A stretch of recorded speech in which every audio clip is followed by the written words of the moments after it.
Kumusta mga kaibigan?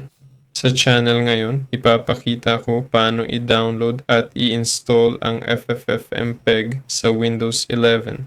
Buksan ang browser, i-type ang FFmpeg, puntahan ang unang site, i-click ang download.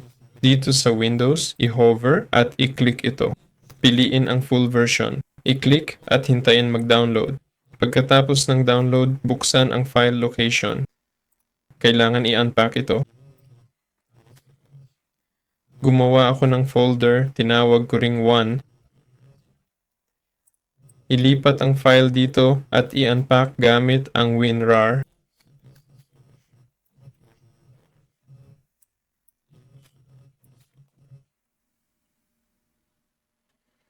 Ayun. Pagkatapos, makikita mo itong file. Palitan ng pangalan, alisin ang parteng ito. Ayun. Tapos kopyahin. Ilagay sa C drive.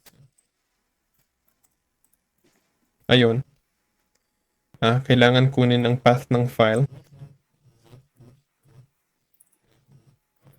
Punta sa C drive, dito natin inilagay.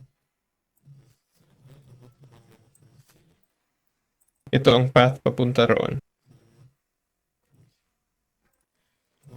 Sa bin folder, kailangan natin itong path. Buksan ang command prompt bilang admin.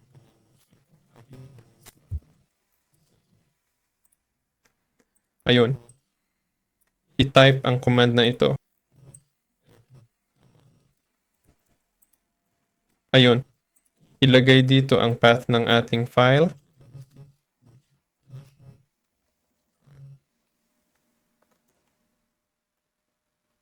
Pindutin ang enter.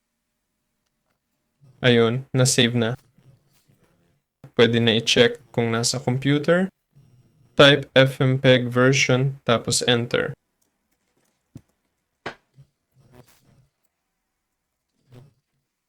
Mali ang pagkakatype ko. Bubuksan ko ang ffmpeg version command line.